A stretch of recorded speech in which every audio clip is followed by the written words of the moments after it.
Hello everyone, a very warm good afternoon. So this is something that I'm going to be presenting on today, and I'm thankful to DSG Research Forum for giving me this space. And I'm actually very thankful to all of you who've taken their time to come and attend this. It's very exploratory, very preliminary, but something that has kept me engaged, something that I've been interested and invested in. As you can see from the title, it's Marx and Foucault. This is controversial in its own senses. So I've been given, what, 50 minutes, right? Yes. So, okay, whenever I think you can give me a heads up. I go beyond time. I've been very liberally given 50 minutes. We'll take questions after that, and then we can have the discussion. The title is Marx and Foucault, and a pragmatics of shared contingencies and post-colonial capitalist development. These are basically the things that we're going to talk about today. Introduction and conclusion are pretty much self-explanatory, but I would like to spend some time discussing why I picked these three moments or these three planes. To give you a brief visual idea of how this presentation was supposed to be structured is that I have identified three planes or three moments in both these thinkers. Three planes basically where they crisscross each other and interact, intersect, diverge. The first is epistemology, of course. Then we'll be discussing about the methodology of both Marx and Foucault. And finally, their application, to avoid the narrow sense of the term application, as in why we are particularly emphasizing, another thing, why we are particularly emphasizing on pragmatics here is the term has been borrowed from Deleuze and Guattari's A Thousand Platos, where pragmatics has been used to think about interstices or intersections, interactions between two streams, particularly for the usage of political extraction. So the disclaimer here is basically that I'm not trying to attempt any sort of a convergence between the two thinkers. I'm not trying to say that they are very much similar in their thinking or whatever. It's basically just the picking out of certain intersections, interactions, which can be made political use of, particularly in the last plane. Initially, this presentation was not structured as culminating towards the last plane of political economy, but I've been told through feedback that the concreteness really emerges in the final plane, so bear with me if you find these sections boring. Okay. So again, the basic disclaimer is that I'm not claiming that Foucault is a Marxist in the term Marxist. And of course, Marx could not have been a post-structuralist. These are two different streams of thought, streams of philosophy that I would try to extract a pragmatics out of. And very importantly, again, this is not a synthesis, not a convergence between the two thinkers. Okay, we can begin. Like all faithful Marxists, we take Hegel as our starting point. We begin with epistemology. With epistemology, the idea is that we need to figure out or we need to extract the system of knowledge production and knowledge circulation in both these thinkers. Now, for both Marx and Foucault, there are as many Marxes and Foucaults as their interpreters have been. So very, very explicitly, we are going to pick up one variety of Marx that we're going to think about, that we're going to engage with in this presentation, which is, of course, as you can see, the Althusserian variety. So coming to the first point, the initial idea from which this presentation begins is from what is usually called de-Hegelizing Marx. Of course, we're all aware that Marx inverted Hegel's idealism in whatever senses, but I'm particularly concerned about the Althusserian interpretation of Marx's inversion of Hegelian idealism. So in this idea, the key point that we're going to emphasize upon is that there is a rejection in Marxist epistemology of an original simple unity. These three terms are going to be extremely important for our presentation today. Original, simple, unity. It is a rejection according to Althusser. Marxist epistemology is a rejection of any sort of an origin and a phenomenon of ontological integrity. It is a rejection of any kind of apparent simplicity underlying complex structures. And finally, it is a rejection of anything that supposes the form of a unity, be it a theoretical body, be it political activism, be it state formation, be it a mode of production. This is the triple rejection on which we are going to present our version of Marx today. Needless to say, this Marx is extremely close, not similar, not the same, but extremely close to this, broadly the idea of what can be called as a post-structuralist philosopher, and this is also very close to Foucault's conception against a singularity of power, determining total knowledge. Althusser's, so 2005 is for Marx. Marx against the point of original return, against a tabula rasa, and against a purity. So in for Marx, Althusser mentions that we have what we call in Marx, what we find in Marx is a complexly structured, unevenly determined mode of production. So if you look at these terms carefully, they are in a sense a rejection of the Hegelian original simple unity. They are complexly structured and unevenly determined modes of production. We find echoes of this sentiment in Foucault's The Subject and Power, where he's talking about how power relations form a complex throughout the social body, and also in Kalyan Sanyal's work, Rethinking Capitalist Development, where post-colonial capitalist development or post-colonial capitalist system is supposed to form a complex hegemony. We will delve into these ideas in much detail later. I'm just trying to lay out the groundwork here. What Althusser, however, immediately follows up in this statement is that I would rather prefer a shorter version of the term complexly structured, unevenly determined, and that shorter version is posited as overdetermination.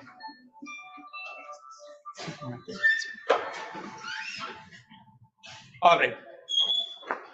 Now, since we have already introduced and discussed about overdetermination here, I'm going to pick up two Marxian economists, Stephen Resnick and Richard Wolff, who have sort of reinvigorated the concept of overdetermination as an epistemological practice in the field of economics, Marxian economics.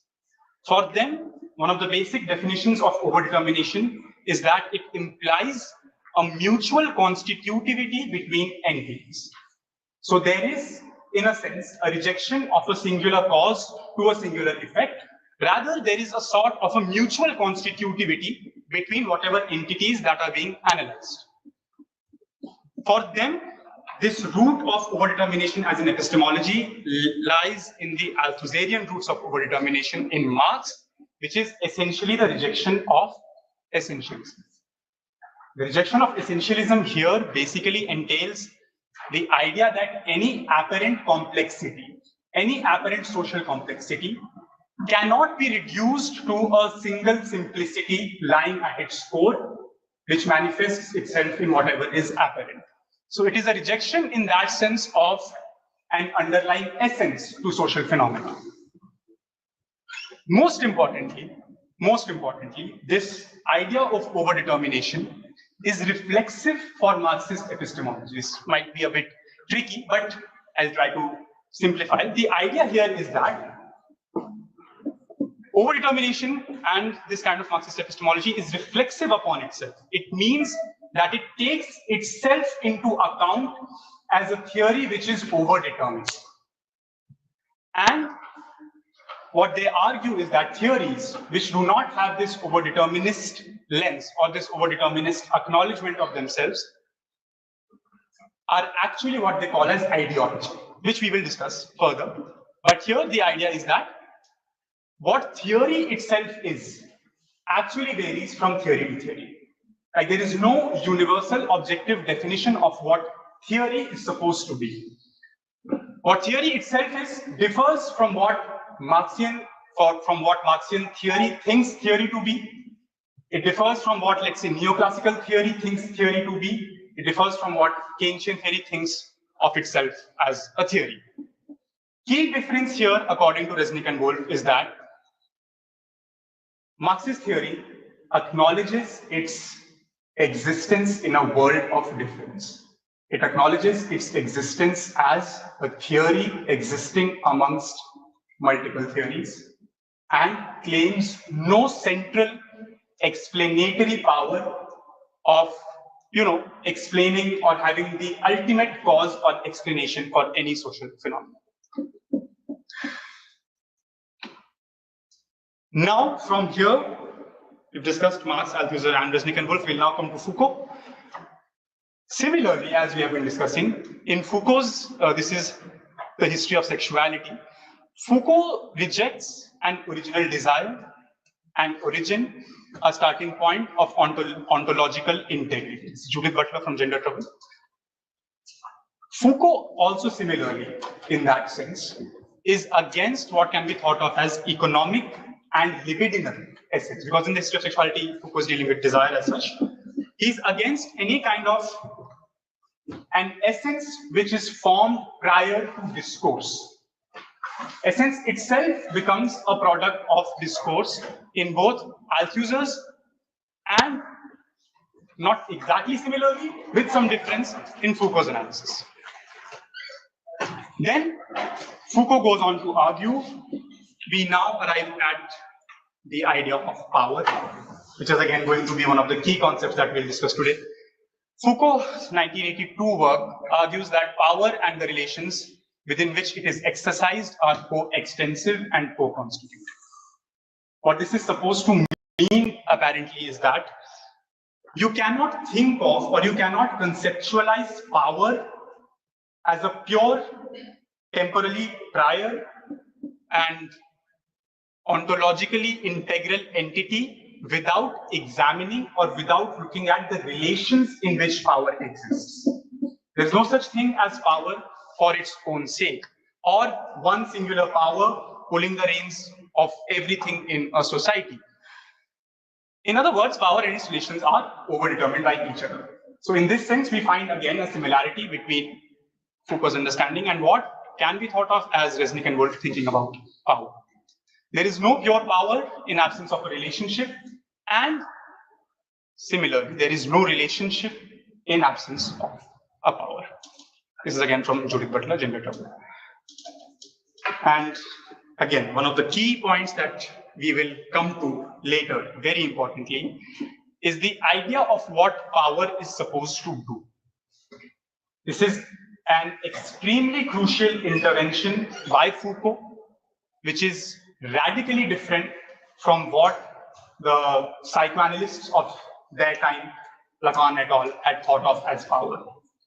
For them, the idea of power lay in its prohibitive function. The idea of power resided in saying no to something, in prohibiting something from doing something, from performing an action. For Foucault, that is a highly insufficient and inadequate theorization of power. For Foucault, power is not simply a prohibitive function.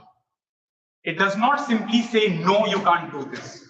For Foucault, power actively produces. Power actively generates. Power, very importantly, has a circulatory function. It circulates what is knowledge, it circulates actions, resistances, counteractions. Most importantly, power produces pleasure for Foucault, which is extremely different from the earlier understanding of the prohibitive function of power. We are going to pick up this point from here and find its mirror image in Sanyal's understanding of post-colonial capitalist development. Now, what is the subject? Who are we? Foucault, 1982, The Subject and Power, is very importantly saying that he is not trying to attempt a theory of power. For Foucault, any kind of theorization or theory formation already includes tools and practices which are derived from power, which are embedded with power, which produce what is called as a subject. For Foucault, that is not the purpose. Foucault says that I'm not going to present you with a theory of power. What Foucault instead does in this work is that he says that I'm going to explore the economy of power. Now, how is an economy of power different from a theory of power? An economy of power for Foucault does not have any pre-discursive, pure, essential form of how power should behave in a generalized manner, in an overarching manner. Economies of power for Foucault open up or can be identified wherever you find resistance to power. Again, it is actually very much situated in a complex of relationships. If you don't have relationships which you can analyze, where you have action and resistance, there is no point analyzing power in the absence of that.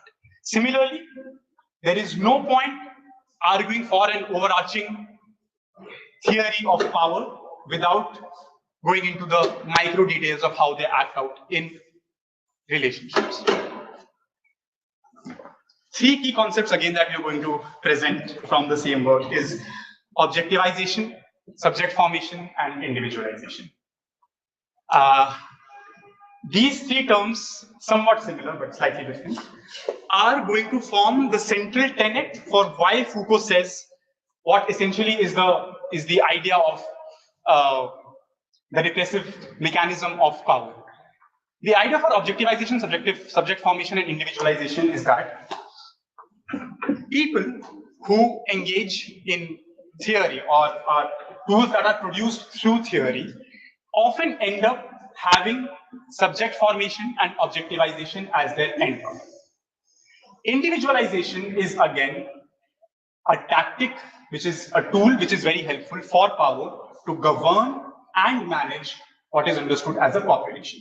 It extracts from a mass, it extracts from a group of people what your particularities are and fixes you with them so that you remain stagnant, you cannot escape that, and hence you become very easy to govern and manage. This is again something which we will return to in Sanyal.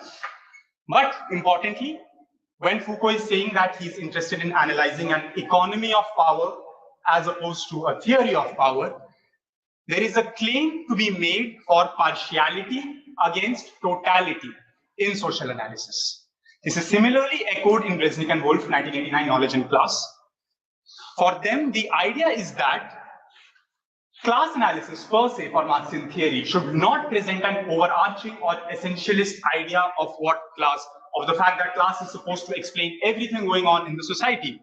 But for them, class becomes an entry point, a partial object for understanding any given social phenomenon.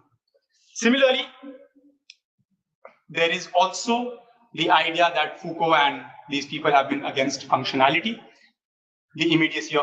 they advocate the immediacy of struggle against representation. We'll come to this in detail much later. And they're also against what is understood as mediated resistance.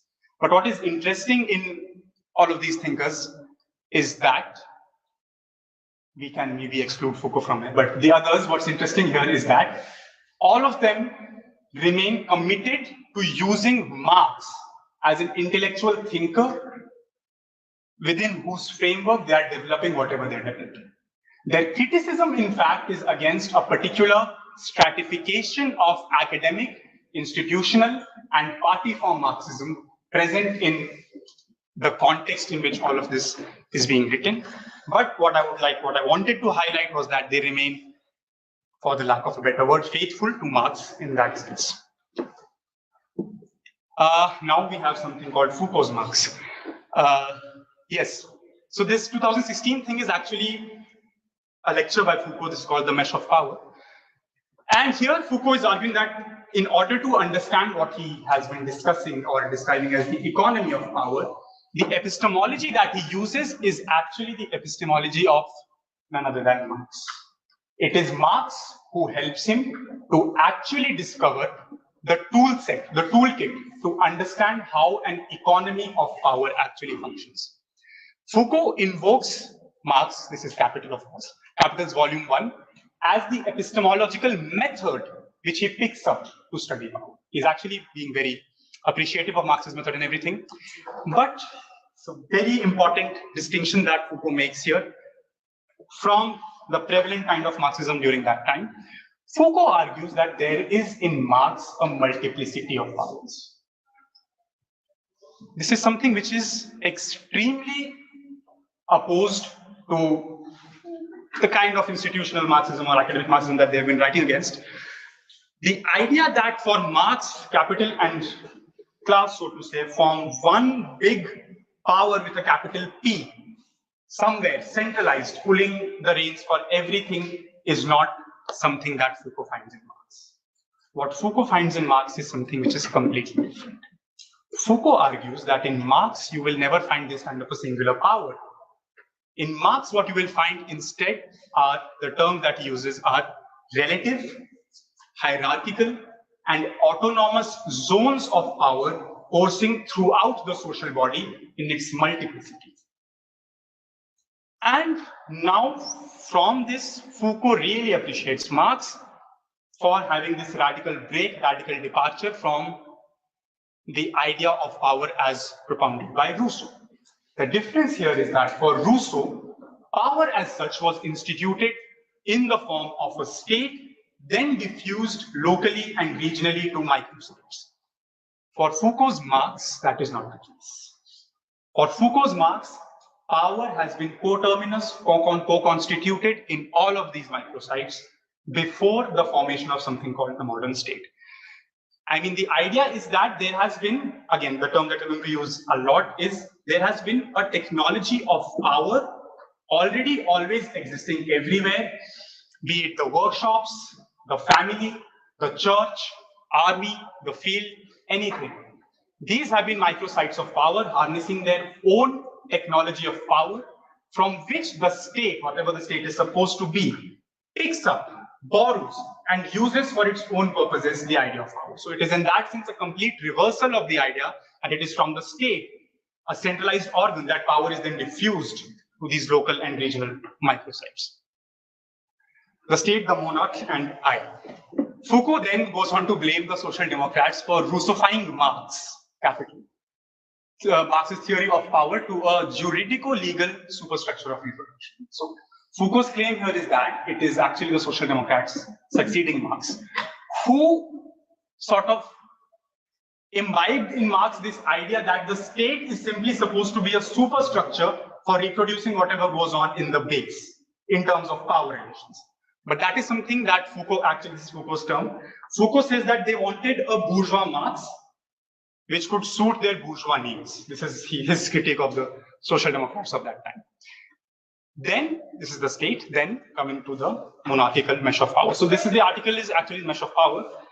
So Foucault is talking about two different kinds of meshes of power. One is, of course, the monarchical mesh of power, and the other is what he calls the capitalist mesh of power. The idea here is that the monarchical mesh of power, which was, of course, as you can guess, present during reigns of monarchies and the dominance of monarchy as a social system, that mesh of power was actually a very loose and a very inefficient mesh of power, which was of a very extractive nature, you know, detail collecting and levying and all of those kinds of things. In a monarchical mesh of power, since it was of that kind, it was very easy for things to escape, because it was actually a very centralized kind of repressive apparatus. Things very counterintuitively. Escaping that mesh of power was simpler. Power, for its own demands, needed a much more efficient and tighter mesh to surveil, control, and demand obedience, which it finds for the first time in capitalism. The capitalist mesh of power as opposed to the monarchical mesh of power is something which is much more tighter, much more efficient, and is actually very, very efficient in the sense that it lets the individual, it lets you and I being controlled, surveyed by our own selves everywhere, wherever we are present, without the need of having this kind of an expensive, centralized state apparatus exercising that kind of power. And the final point here is that how do we understand materiality in that context? Because we're going to discuss that as well. In materiality, Foucault again argues that it is actually a tragedy that when we think of materiality, all these Marxists, they praise Marx for saying that, oh, steam engine was the greatest discovery of all time, it changed everything. And that is actually materiality in that sense. For Foucault, power relations in their social manifestations are also equally material. Just because they do not take that kind of tangible form as a steam engine doesn't mean that we discard that materiality as something having just tangible physical form. Finally, we have this kind of a chicken and egg problem where we think about, so when we're talking about this from the shift from a monarchical mesh of power to a capitalist mesh of power, what came first? Was it the technological development of power that came first, which enabled this kind of capitalist development to take place? Or was it the demand of capitalist development itself, which had to borrow these kinds of ideas from power? Foucault, in the mesh of power, argues that the technological development of power is both produced by and simultaneously produces capitalist transformation. So in that sense, they are co-constituted, they're always tied together, always present with each other. Power relations are not really either the cause or effect of capitalist transformation. They are coextensive with and constitutive of capitalism. You cannot say that, oh, this came first. So these power relations already existed, and because of this, capitalism took birth. Or capitalism needed to take birth, and then it had to use all of these power relations. This development, this movement is coextensive and simultaneous.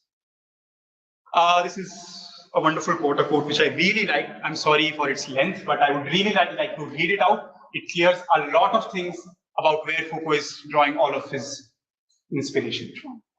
Allow me to read this. So Foucault in the Mesh of Power is saying that I believe that the relations of power must not be considered in such a simplistic manner as if there are those who on the one hand possess power and on the other those who do not. A particular version of academic Marxism frequently uses the opposition of dominant class versus the dominated class. And yet we will never find this dualism in Marxism. You can find this in many places, but never in Marx, because Marx is too cunning to maintain something like this. He knew perfectly well that what strengthens the relationships of power is that they never stop. There is not some single relationship of power here and many over there. They course throughout everything. You can now see the source of my inspiration. I don't think he could have been more clear in admitting his source of inspiration. Now we move to methodology. So now we move to methodology. So again, this is another plane where we'll try to find or locate the interactions, intersections, communications between these two thinkers. A very preliminary point is that both Foucault and Althusser, they borrow heavily from this person, Gaston Bachelard, another French philosopher, the idea of an epistemological break and use it to identify or characterize Marx. Althusser uses the idea of epistemological break to divide Marx's thinking, Marx's activity into two time periods. One is the young Hegelian idealist Marx. The other is what he calls the mature or the materialist Marx. The idea is that Marx had, through this development of theory and his own experiences, had this kind of an epistemological break where he gets rid of all of his Hegelian idealism and becomes a much more mature or materialist Marx. That is well known, but Foucault in the Archaeology of Knowledge also mentions the idea of epistemological break for Marx and Nietzsche, but in a slightly different sense. Foucault is really appreciative of both these thinkers, Marx and Nietzsche, in the preface to the Archaeology of Knowledge, saying that these are two thinkers which carried out their own epistemological breaks in thinking about history. Writing history, engaging with history. For them, what Foucault calls, they discovered their own methods of engaging with history, which are much different from this totalizing, teleological idea of historical movement. Foucault appreciates these two people. For Nietzsche, the method, of course, takes the form of a genealogy, which will not go into much detail. But for Marx, the method takes the shape of historical fragments. The idea is that Marx, even though it might seem like that, is not picking up this idea of a total overarching history in that sense, moving from A to B.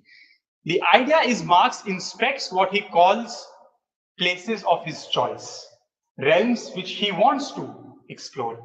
In fact, realms which he wants to create, which we'll go into much detail in the next slide. But in both these thinkers, Foucault identifies a rejection of silent historical beginnings. Again, a rejection of origin, a rejection of some kind of unity, a rejection, most importantly, of an essence to the movement of history. There is, in both of them, a rejection of the never-ending tracing back to the original precursors in historical analysis. This is the archaeology of knowledge, Foucault. From the same preface, this is a quote by Foucault: history is not a reading and observation.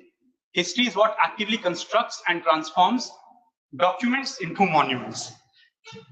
The idea here is that history in that sense cannot be thought of as some static, unchanging, essential, objective thing ready for you to look at and study.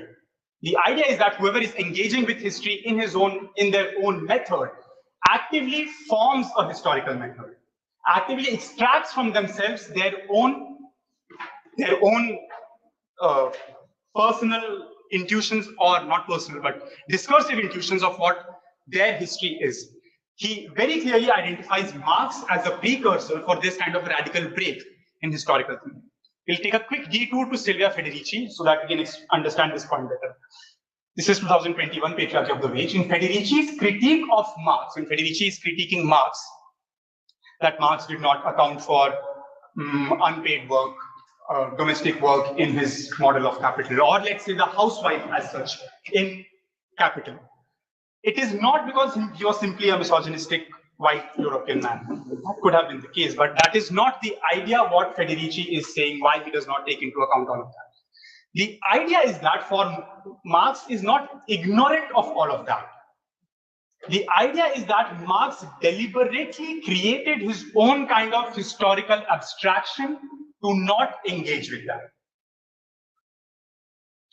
Capitalism as such, for Marx is not studying capitalism in its historical ascendancy, except for maybe one fragment on primitive accumulation where he talks about colonialism and things. He's not doing that. Marx in Capital, all 3 volumes, importantly in the first volume, is actually dealing and discussing capitalism in its essence, which does not exist as yet, which is only what can be foreshadowed. But he does that for his own historical analysis. He is an active inventor of history. He's not simply ignorant to the housewife as a historical subject. He doesn't want that in his historical idea of what capitalism is supposed to be. Because the moment he includes that, the model as such collapses. That is the idea what Federici is arguing for. So again, Marx becomes a creator and an inventor of his own historical abstraction. This is also echoed in Resnick and Wolff's knowledge in class, where we see the idea that theory produces its own object of analysis. It is not, the things are not like there is something, there's a truth out there, there's an object out there, and all theories go into it and look at it. Theory and theoretical discourse actively produce what objects they want to analyze. It can be borrowed from a number of discursive formations, whatever, but they pick and choose their own objects of analysis. For Marxian theory of the Resnick-Wolff variety, that object becomes class. Finally, a similar point is then in Althusser, this is reading Capital, that there is no neutral reading of history, that there is no such thing as a history being neutrally, objectively, and unchangingly read. And he asks readers of reading Capital Which reading are you guilty of? Again, a quote from the Archaeology of Knowledge. The epistemological mutation of history is not yet complete, but it is not of recent origin either, since its first phase can no doubt be traced to Marx. Again, indebted to Marx. Foucault deals in this subject and power, deals with objectivization, power, and the subject, the idea of a subject formation. He says the moment you become this subject, you are very you're very easy to be governed and managed. And this kind of linear, continuous, teleological, historical thinking is actually a tool which reinforces yourself as the static, unchanging object and enables this process of objectivization and individualization. So Foucault's objective has been rather to construct a history of how we become subjects. We come to this much detail later. Foucault argues that there are three key methods of subject formation. First, the speaking subject, linguistics. You speak and you become a subject.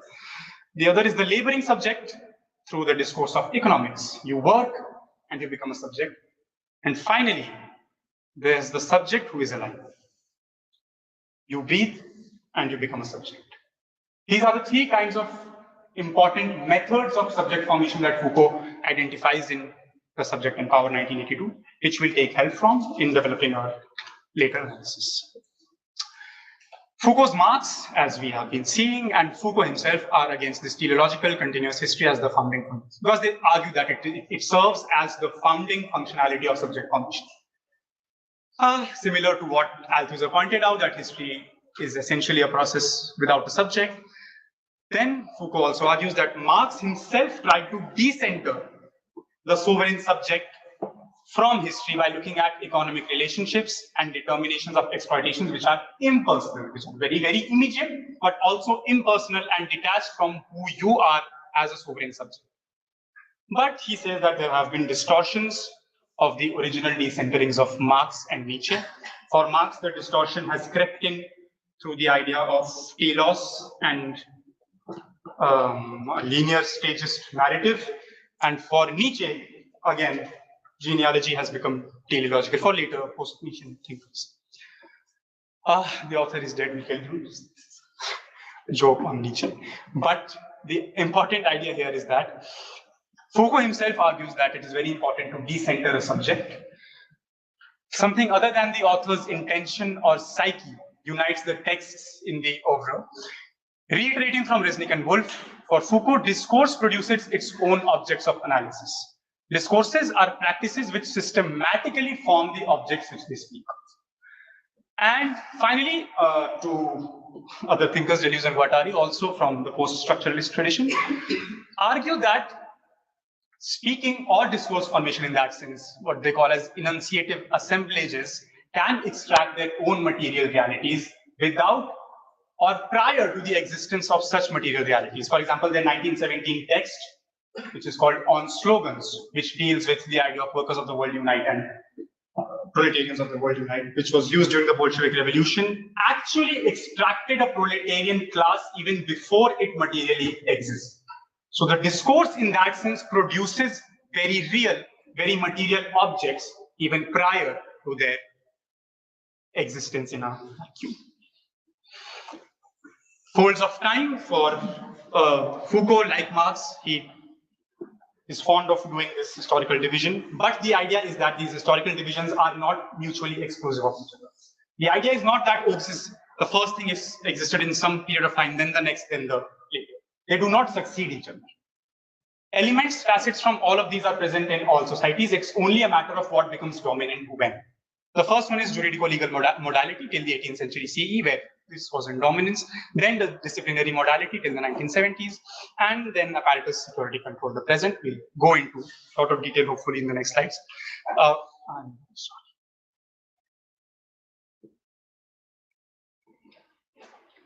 Yeah. These are not watertight historical breaks, which are exclusive of each other. They are coextensive. They are always already present, tied to with each other. Periodization in Marx also follows a similar pattern, and the idea from them for Marx is of a partial history, of a conceptual abstraction, like we discussed in the case of Federici's critique of Marx. One period does not succeed, replace the another. They exist in each other's folds through coextensivity. Now we'll find their echoes in Sanyal, Federici, and Freud later on in the section on political economy. Now we come to the final section on political economy and post-colonial capitalist development. Very introductorily, this is Althusser for Marx. Althusser is arguing that any theory which does not question its own origins and ends is actually not a theory but an ideology. For him, bourgeois economics is the perfect contender for being such an ideology.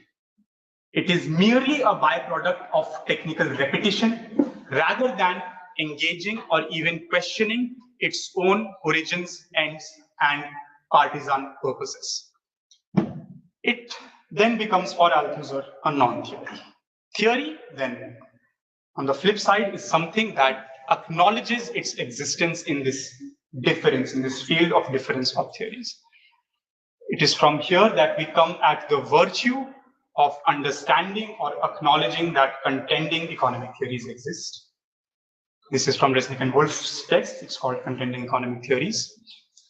And 1989 Knowledge and Class. Similarly, for Resnick and Wolff, class process is then divided into fundamental, subsumed, and non-class process. Very briefly, fundamental class process is something that deals with the production, appropriation, the production and appropriation of surplus value. Subsumed class process is something that deals with the distribution of that surplus value, and non-class process is something that is simply not concerned with the production, appropriation, and distribution of that surplus value. I have put this point in here to highlight the link with Althusser in this kind of understanding, because for Althusser also, primary and secondary contradiction exists in the realm of difference. For Resnick and Wolff, the subsumed class processes provide the conditions of existence for the fundamental class processes. For Althusser also, secondary contradictions provide the quote-unquote conditions of existence for the primary class, for the primary contradictions. Then from this line of thinking, we have other applications like immediacy against mediation and representation. I think I'll take this up in the discussion if someone is interested. I'll be short of time. And the realm of the household from Freud, Resnick, and Wolff. The key sort of concluding argument that I would now like to start with is that the purpose of doing this has been to argue that understanding and acknowledging this kind of methodologies and epistemologies in both these thinkers, and to use it to study capitalism, brings out something which is, I believe, independently not possible by picking just one of them. In a sense, what I'm trying to say is that both of them can be used in a very pragmatically political sense to complement, heavy word in that sense, but to complement each other in forming a strategy against capitalist power relations. The idea is that for Foucault, there is three, I'll try to explain what I mean by that. The idea is that for Foucault, there are three primary struggles against which an individual has to engage in. First is social, religious, ethnic domination. The second is the struggle against economic exploitation. And finally, the struggle against objectivization, individualization, and subject formation itself. However, the idea is that, and Foucault argues it very clearly, that power is something which can only be exercised upon a free subject. As long as you have a subject who is unfree, power as such does not enter that realm at all. Violence can enter, all sorts of violence can enter. But power as a mechanism, as a relationship, enters only the realm or can be exercised only on the bodies of free subjects. Keeping that in mind, quickly coming from Marx, this extremely famous quote that the worker becomes free in the double sense only under capitalism. Free in the double sense. First sense is, of course, the sense which all neoclassical economists champion, that the worker is now free to choose wherever, whatever, however he wants to work. However, he does not want to work. If he wants to starve, he's free to do all that. Freedom. The other sense is, of course, the worker is now free of their means of production. Separated from that through the method of primitive accumulation. It is only under capitalism that the economic becomes a ready realm of objectivization, individualization, and subject formation. In the sense that these two struggles, economic exploitation and subject formation, which could have been distinct under non-capitalism, become doubly vicious, doubly powerful, overcoded only under capitalism, because now you have a free worker upon whom power can now be excellently, efficiently deployed. There is also a reflection of this in overdetermination, that there is a multiplicity of struggles and all of this. But the additional insight is this, that is not there in their framework, that capitalism is the only system where power pervades the very economic work. I think I've already discussed Marx's framework. From here, we now enter post-colonial capitalist development. We are going to spend a little bit of time on Agamben, post-Foucault, Foucaultian thinkers, and the discussion of exclusion, inclusion, dialectics in global south, Giorgio Agamben. In Homo Sacer, the 2002 text, I'd just like to read the quote. Today's democratico-capitalist project of eliminating the poor classes through development not only reproduces within itself the people that is excluded, but also transforms the entire population of the third world into bare life. The idea of a bare life is a bit complicated, but what Agamben is trying to argue is that bare life is something that can be sacrificed. Is something that can be legitimately annihilated, sacrificed by a sovereign. It is only when the worker, the worker basically is free, that the worker becomes bare life. The object of power becomes the worker's body itself. Worker's everyday life, everyday materiality itself. That becomes the very site of deployment of power. But the full body of this argument is something which we discover in Kalyan Sanyal's work, Rethinking Capitalist Development, Primitive Accumulation, Governmentality, and Post-colonial Capitalist Development. Again, we have governmentality here, which is again a concept taken from Foucault directly. In Sanyal's work himself, there is a very decisive influence of both Marx and Foucault on the question of post-colonial capitalist development. So just drawing your attention back to how we had started, for him, capitalism is a complex hegemony of both capital and non-capital. We can take this up in detail in the discussion.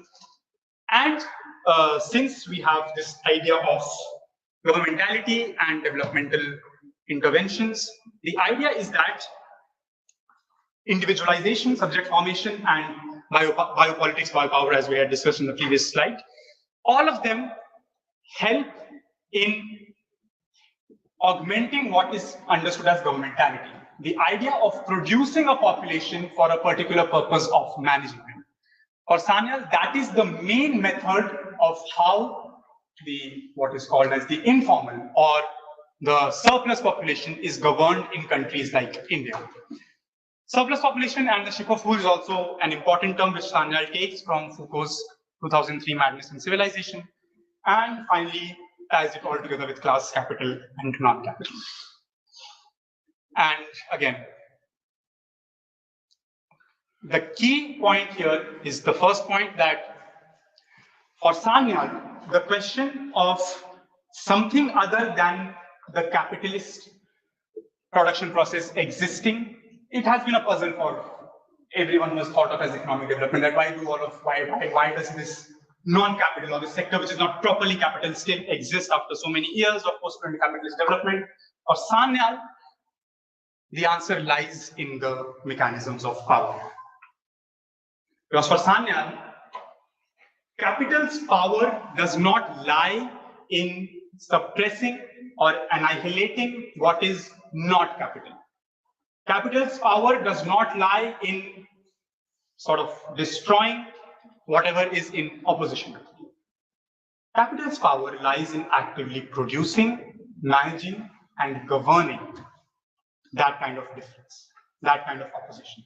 In fact, capital's power lies in actively producing a space of non-capital for the political legitimization of capitalism itself. Because when capitalism because when capitalism as a system fails to absorb this vast surplus population, it threatens its own political legitimacy.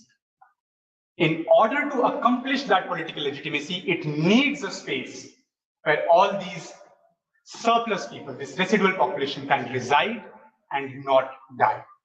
That is the true, or that is the beautiful part about the power of capital, that it does not eliminate what is not capital.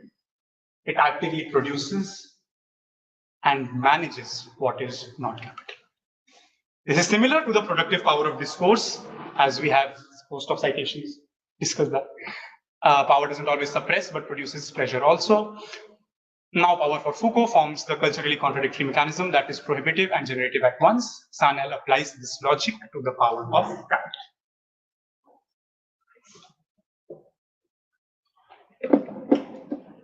Finally, talking about, I think this is going to be the last slide. The role of the multilateral organizations, or what is understood as developmental intervention, is also something which is crucial to the understanding of power in post-colonial capitalist development. The idea is that there has been a failure of what has been understood as this Louisian dream of structural transformation. That economies like ours can transition from what is understood as pre-capitalism to capitalism, and then everything will be absorbed perfectly under capitalism. That has been a failure for these multilateral organizations like the ILO and World Bank, all of these things, and also development economists themselves. The technology of power to manage these populations after this failure of the Louisian transition had to change. Now, the promise of getting you a job or getting you formally absorbed into the capitalist sector seemed like a false promise, seemed like a hollow promise. What you now needed was to tell the individual that you don't need that. We'll take care of you. We'll take care of you as you are right now. Then arises the era of what is called as direct developmentalist interventions in terms of various kinds of poverty alleviation schemes, universal basic incomes, or things like just making sure that these people do not die without the necessity of having them formally absorbed within the capitalist sector. It is then when you are solely concerned about the material well-being of these individuals that the idea of biopolitics and biopower becomes extremely prominent. The end goal of developmental power becomes the very body, the very living subject who is supposed to receive this as a material upliftment for their lives. This is very similar to what Foucault discusses as a neo-pastoral power. For Foucault, pastoral power resided in pastors during feudalism who would be privy to people's confessions about their sins just so that they could redeem themselves, attain salvation in the next life. This is very similarly a neo-pastoral power in that sense that you are now extremely privy. Your body, your well-being, your life itself is extremely privy, extremely proximate to these developmentalist interventions, not so that you can achieve salvation in the next life, but so that you can achieve salvation in this very life through the route of material well-being. That is why Foucault calls it a neo-pastoral power. Very importantly, this is a key difference between the contemporary technology of power of the developmental state from the technology of power in primitive accumulation, which can be seen beautifully in this quote by Agamben. The two paradigms of power, sovereignty, which is much more similar to the idea of primitive accumulation, and governmentality, which is the present state, are fundamentally different in nature and modalities. Finally, the conclusion. We have tried to present a Marx through this discussion, which is emptied of all essentialism and overdeterminist Marx, and someone who's much closer to Foucault in that sense. The idea, the purpose, however, was to have this augmentation of theoretical effectivity from this interaction between Marx and Foucault for our own pragmatic political purposes. However, there are further problems with this image of Foucault itself, which Agamben presents, which I'll not go into. The key motivation or the theme was that both Marx and Foucault can importantly be looked at as one of the most important materialist philosophers par excellence, which need to retain their materiality. And finally, the idea was to understand the economy of power, or how to subvert it wherever we serve. I think that's it. These are the references. We can even discuss them as well. Thank you. Thank you so much.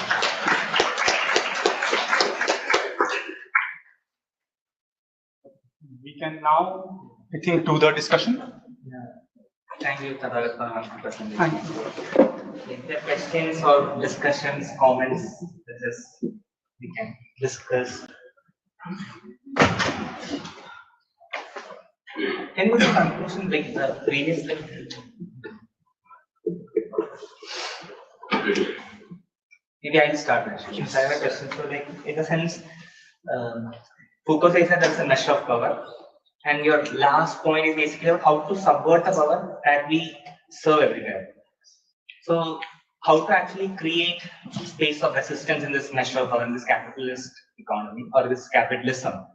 How to form those resistance? And you're saying that capitalism also produces this non-capitalist spaces, and there's a tendency of governmentality. Is it a different question, or is it like related? Setting up the vision. So, like, how to create space of resistance, and what are the strategies? Strategy, because it's a political economy, you said, and the last point is also how to subvert this power. Maybe you can take more questions and then, or I can start and then we can carry from there. Okay, I think I'll respond. I think, and then we'll continue the discussion. In Foucault, I think I'll just refer to the references once because I wanted to. Yes, basically, most of the idea of the measure of power is actually taken from the measures of power in this article, and he is extremely wary and uncomfortable in providing a general recipe of resistance in that sense. That there is no one size fits all idea of resistance to this kind of power.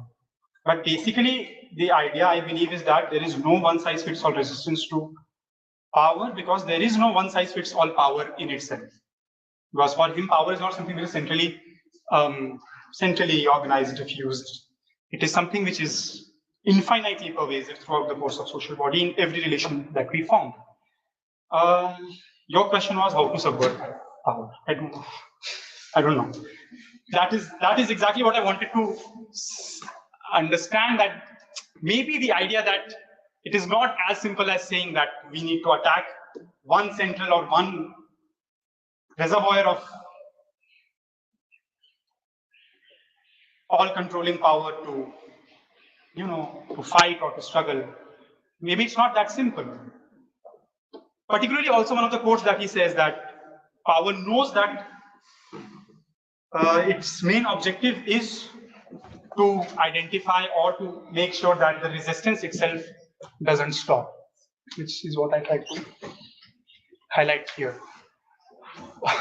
So I wouldn't have an answer for that. What I'm trying to say is actually, might be pessimistic, but what I'm trying to say is actually much more complicated to tackle and understand power as a central mechanism, and it needs to be much more thoroughly investigated through these thinkers.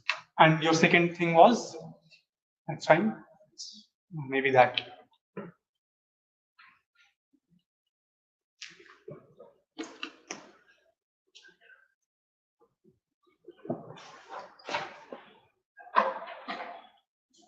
Yeah, so I have a question.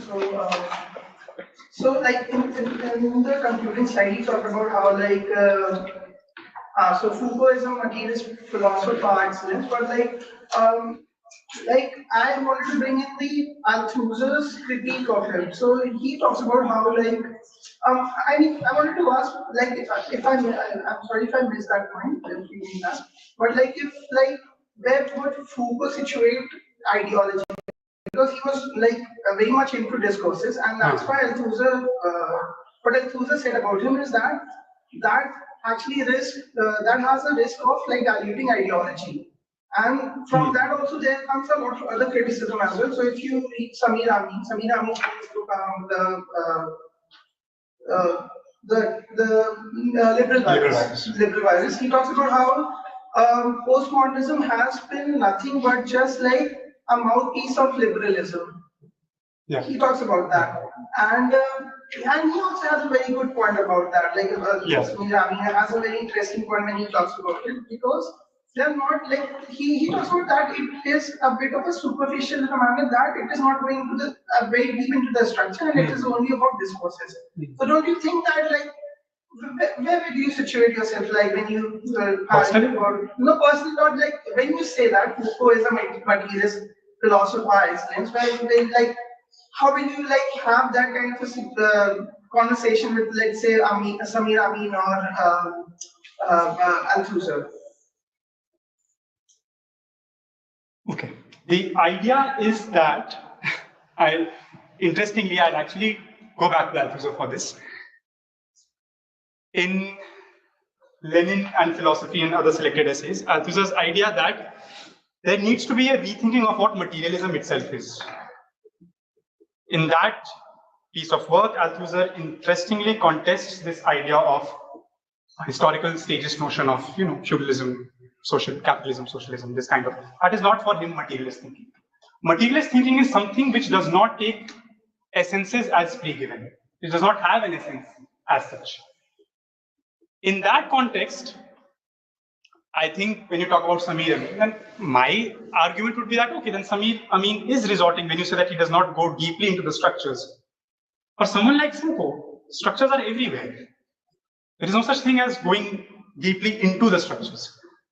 Economic power in that sense, or economic exploitation in that sense, does not manifest itself in other kinds of, does not manifest itself chiefly in other kinds of powers.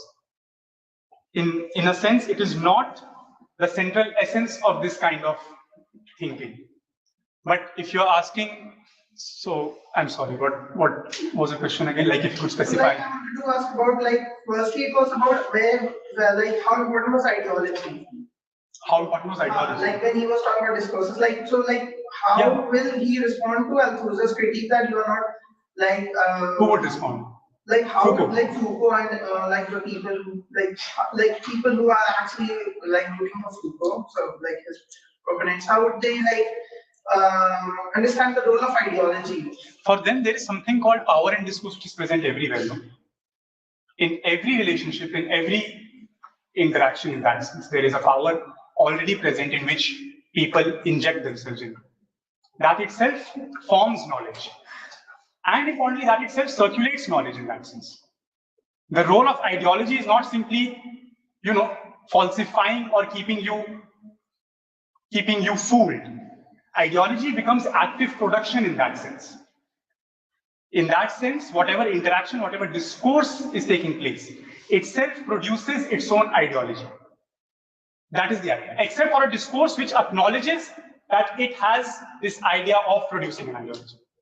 The moment you acknowledge that, you become just one among the many discourses, just one among the many theories, and you enter into a world of difference. As for postmodernism, none of these people ever claimed themselves to be postmodernists. If you actually look at what they've been saying, Foucault himself, importantly, says that he is very wary of the term postmodernist, and it was used as an insult, it's derogatory in that sense. That's why I use the term post-structuralist. And okay, Samir Amin argues and believes that they have been the mouthpiece of liberalism, but the contestation here is that it is only from Foucault that now someone can claim that capitalism becomes even more dangerous than before. That seems to me a much more powerful critique of capitalism than being liberal mouthpiece.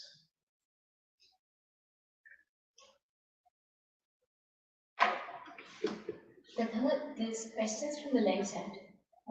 Should we take that? I'll read it out.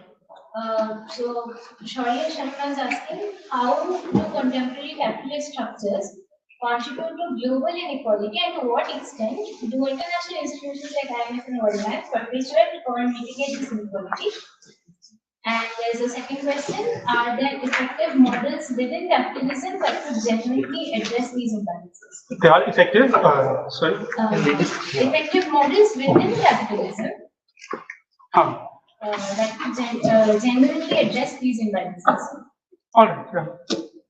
So,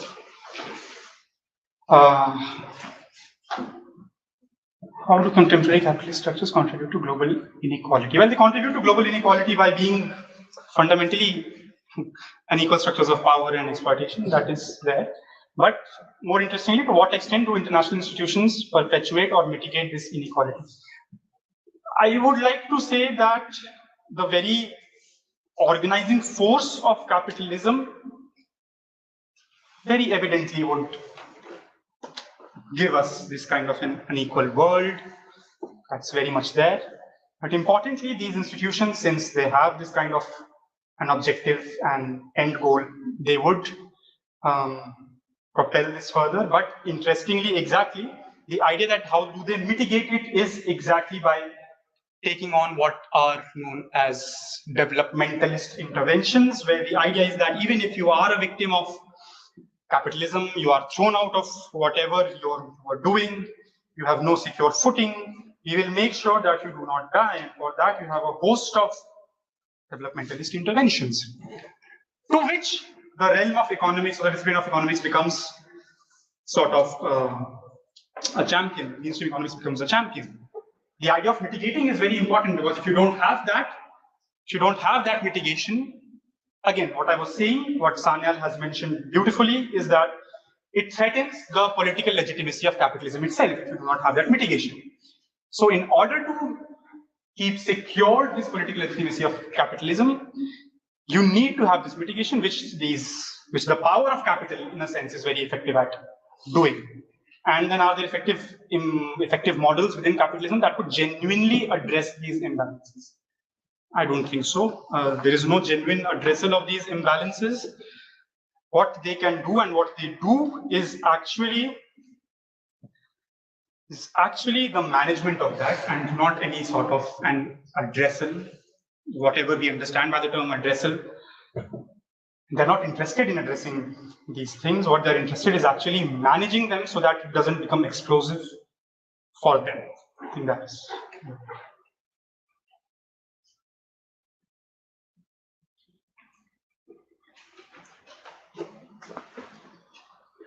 Yes. Yeah.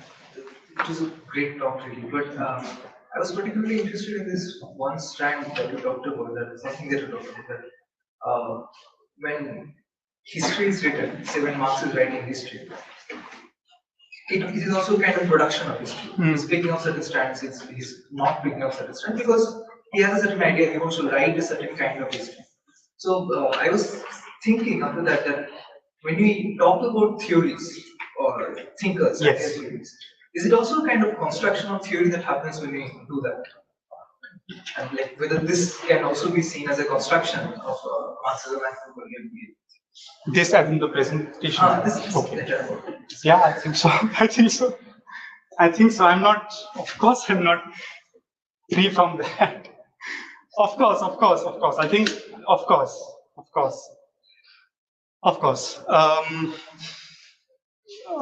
Yeah, we ourselves are guilty of representation here. Of course, we are. I am in that sense. But could you specify it a bit more so that I can is it just yes. Just an anecdote. So particularly in this lecture, it's a very fun sort of an anecdote. Again, the measures of power. This is actually a lecture which is Foucault is delivering in Brazil, I think, which gets recorded.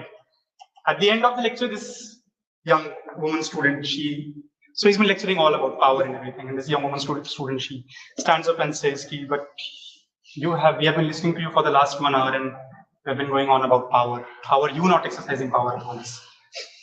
And Foucault says, that is true. But it's not as easy as, and then so this quote actually, my favorite quote. This quote is actually a response to that. This quote is actually a response to that question, that there is no such thing as someone exercising power over someone else. The idea is that power already exists in a relationship which is supposed to be construed, and then we inject ourselves into that relationship. So that is very similar to what the other idea is also, the death of the author, which is from Roland Barthes, and the idea of decentering of the sovereign subject there. So much more anti-humanistic in that sense. And yeah, that's. There's a follow-up to that. Is UBI a viable solution to the issues of inequality and structural unemployment in capitalist economies? Or does it merely serve as a tool to maintain consumer demand without addressing underlying economic disparities?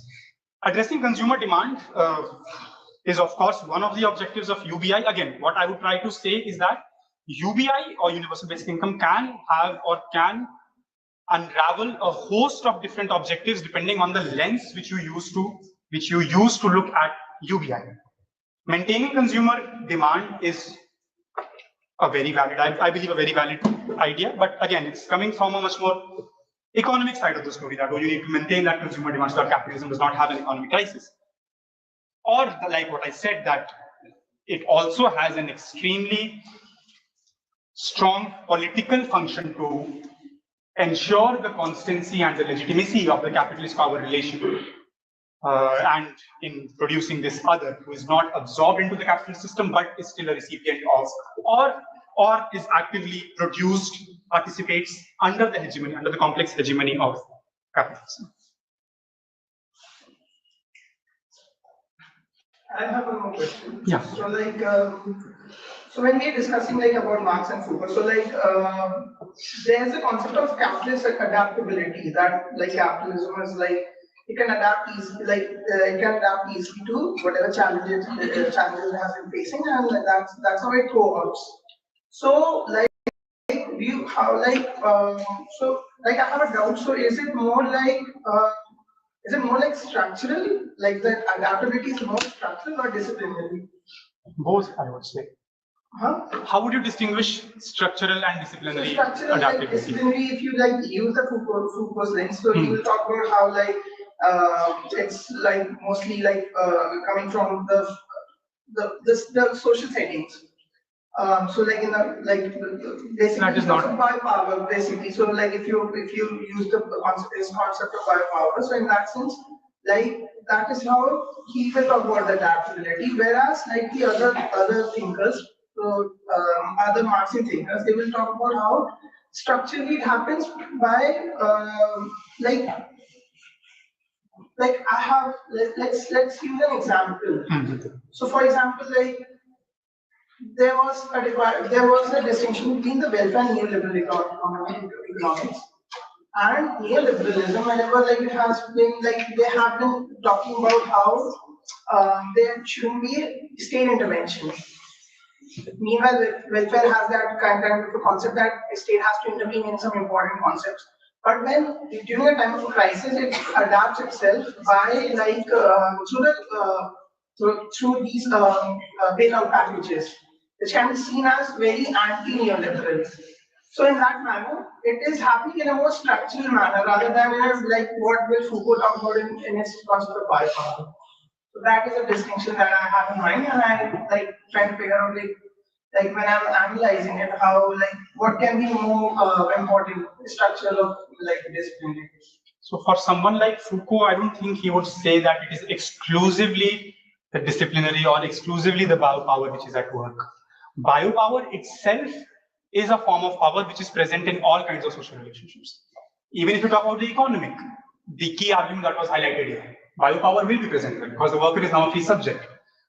So I would like to argue that there is actually no distinction between this kind of structure, what you are calling as structural and what you are calling as disciplinary.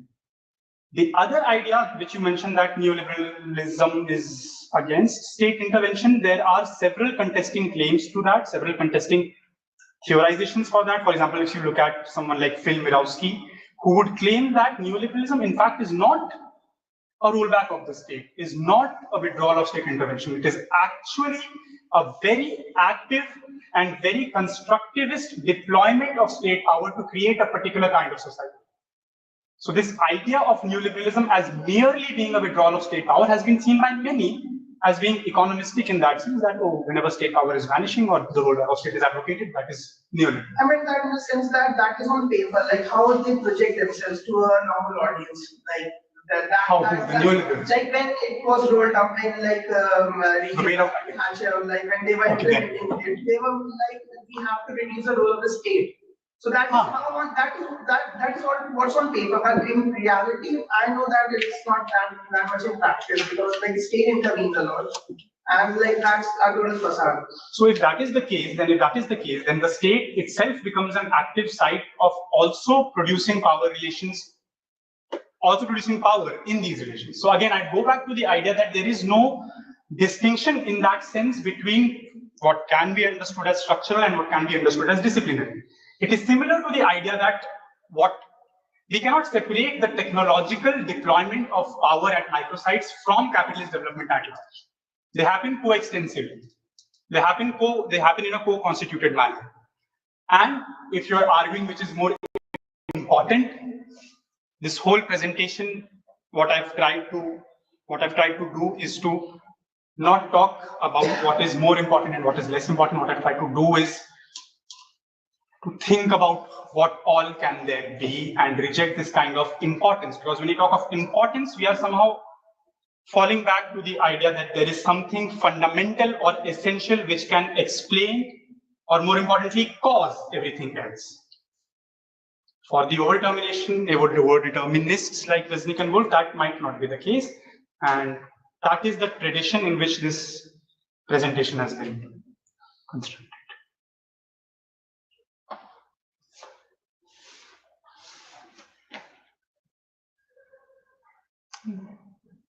Any more questions? Yeah.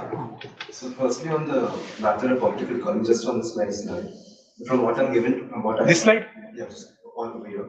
So from what I understand, Kajan Singh uses the concept of governmentality to, in a sense, describe some kind of hegemony over these the mass of expropriated people who are now in the non-capitalist informal sector, right? And keep that in place, and also looking that there's intervention on the part of the post-colonial development state. So in this regard, one is that before the capitalist mode of production became the dominant one in India, you see this informal non-capitalist sector, in fact, much predating. And descriptions of that, especially in the development of Western industrial cities like Bombay and Ahmedabad, can be found in Rajnad and Chandra, for example. Secondly, and this is something written by Dipankar Basu, is that this idea of these interventions, what kind of interventions exactly are we talking about? Because there's some gray area. Exactly, absolutely. And lastly, even about this idea of an over-deterministic Marx and what I'm given to understand. One is that my engagement with Althusser has been next to none, but Marx without Hegel in my understanding is not Marx at all. Because while I understand Althusser's conception of Marx came as a rejection of essentialism, as he calls it, but it also takes away the key dialectical aspect of Marxist thinking. And when that, and when Engels in fact responds to this accusation of economic determinism, he writes that it's only in the last instance that economic change is determined, and that will not dictate, but determine historical formations. Ideologies do have an effect, but if you see it in comparison, it is in the final instance, in the last instance, that the economy tends to determine. These two, on the side of epistemology and of political economy, I'm a little unsure on these matters. I would like to explain further. On the second thing, Basu's critique saying that there is a gray area on what is intervention, that's exactly the critique a lot of people have been making about SANL, and I would take that as rather not, okay, it is a critique of course, but the idea is that It is much more in the shape of a skeletal framework of what is capital, what is non-capital. And optimistically, I think it opens up the opportunity for us to place it in a relational sphere of how it actually interacts and how it actually engages with these interventions. The third part is, of course, Marx without Hegel. That is exactly the point that all these people would have disagreed with. One thing, when you say that it takes away the dialectics, actually Althusser, while critiquing the Hegelian Marx no end, retains dialectics in the sense purely in terms of contradictions without a pre-given set of their movement. Contradictions are present, contradictions exist, but they become extremely contingent.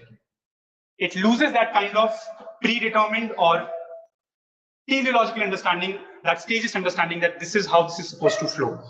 So he does retain the use of the term dialectics itself, but of course that is a disagreement. Yeah. Was just one last thing about this. In fact, this inability of this mass of exploited people to, in fact, become part of the circuit of capital. Do you think Conjunctural is in fact being a little hasty over here? Because Marx at the end of it, in fact, this was one friend of mine telling me, and he brought it from Archie Collingwood, is that to treat Marx, in fact, not as a historian, but as a philosopher of history. And in those terms, you see much of the analysis and descriptions as, in some cases, stylized facts as well.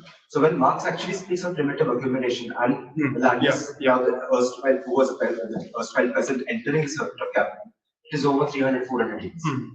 In fact, but primitive accumulation, for that matter, some people, of course, characterize the opium time of the opium trade as a moment of primitive accumulation. But if we even see, for example, the defining time of the, in essence, introduction of capitalist relations into Indian agriculture, for one, in the 1960s, to take that time frame into account, not that much time has passed in comparison. And as for the absorption of people into the circuit of capital, that remains a problem in many so-called developing countries. But that, I think, would be, like, besides the point. What do you? I would say that Sanil is not being hasty because he's simply rejecting the idea that this is going to happen. He's not saying that it will take time or it is not happening. He's saying that simply because it happened there is no such guarantee that it will happen here. In fact, capitalism might not essentially work like that. That is, the hastiness comes into play when we think about that, okay, something is going to happen, that is not happening, we are frustrated because that's not happening. For Sanyal, it is the absolute rejection of that happening for post-colonial capitalists. The key here is that he actively breaks away from the historical materialist framework in arguing that this is how things are going to happen. And he's explicit about it. He is extremely explicit about it. Yeah, he is. Yes.